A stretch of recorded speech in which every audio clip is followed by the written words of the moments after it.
ଆପଣ ଯଦି ମୂର୍ଖ ସହ ଯୁକ୍ତି କରୁଛନ୍ତି ତେବେ ଏହି ଭିଡ଼ିଓ ଆପଣଙ୍କ ଜୀବନକୁ ବଦଳାଇ ଦେବ।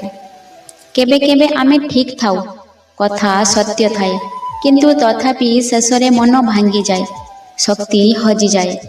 ଭାବିଛନ୍ତି କି ମୁଁ ତ ଭୁଲ କହିନଥିଲି, ତେବେ ମୋତେ ଏତେ କଷ୍ଟ କାହିଁକି? ତାହାର ଏକମାତ୍ର କାରଣ ମୂର୍ଖ ସହ ଯୁକ୍ତି। ଆଜି ଆମେ ଜାଣିବା କାହିଁକି ଶାସ୍ତ୍ର କହେ ମୂର୍ଖ ସହ ତର୍କ କରିବା ନିଜ ଶାନ୍ତିକୁ ନିଆଁରେ ଛାଡ଼ିଦେବା ସମାନ। ମୂର୍ଖ କିଏ? ମୂର୍ଖମାନେ ଅଶିକ୍ଷିତ ନୁହେଁ। ବହୁତ ପଢ଼ାଲେଖା ଲୋକ ମଧ୍ୟ ମୂର୍ଖ ହୋଇପାରନ୍ତି। ମୂର୍ଖମାନେ ସେଇ ଲୋକ ଯିଏ ସତ୍ୟ ଶୁଣିବାକୁ ଚାହେଁନି, ଯିଏ ନିଜକୁ ସବୁବେଳେ ଠିକ୍ ଭାବେ, ଯିଏ ତର୍କକୁ ସମାଧାନ ପାଇଁ ନୁହେଁ ବରଂ ଜିତିବା ପାଇଁ କରେ। ଶ୍ରୀକୃଷ୍ଣ କହିଥିଲେ, ଯାହାର ମନ ବନ୍ଦ ସେଠାରେ ଜ୍ଞାନ ପ୍ରବେଶ କରେ ନାହିଁ। ଯୁକ୍ତି କଲେ କ'ଣ ହୁଏ? ମୂର୍ଖ ସହ ଯୁକ୍ତି କଲେ ସେ ସତ୍ୟ ବୁଝେନି, ସେ ଭାବନାରେ କଥା କହେ, ସେ ଆପଣଙ୍କୁ ତଳକୁ ଟାଣେ।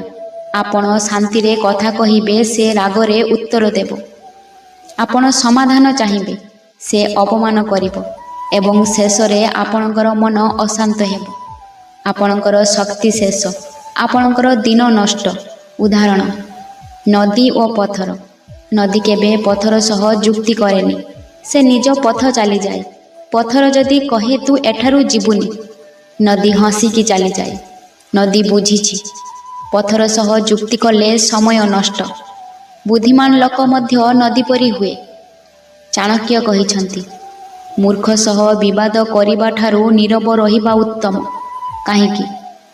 କାରଣ ମୂର୍ଖ ନିଜ ଅହଙ୍କାରକୁ ସତ୍ୟ ଭାବେ, ସେ ନିଜ ଭୁଲ ମାନିବାକୁ ଅସମର୍ଥ। ସେ ଆପଣଙ୍କୁ ମଧ୍ୟ ତାଙ୍କ ପରି କରିଦେବ। ଏହିଠାରେ ବିନାଶ ଆରମ୍ଭ ହୁଏ। ଶାନ୍ତି ସବୁଠାରୁ ବଡ଼ ସମ୍ପଦ। ଯେଉଁଠି ଶାନ୍ତି ନାହିଁ ସେଠି ଭଗବାନ ରହନ୍ତି ନାହିଁ।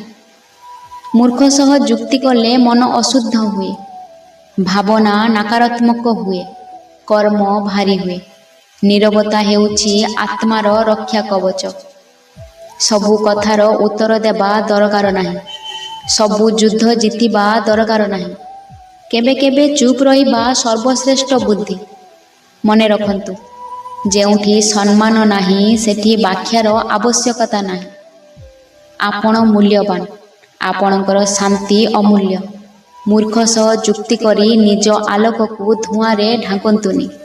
ଚୁପ୍ ରୁହନ୍ତୁ, ଆଗକୁ ବଢ଼ନ୍ତୁ, ଭଗବାନଙ୍କ ଉପରେ ଛାଡ଼ି ଦିଅନ୍ତୁ, କାରଣ ନୀରବତା ହେଉଛି ସବୁଠାରୁ ଶକ୍ତିଶାଳୀ ଉତ୍ତର।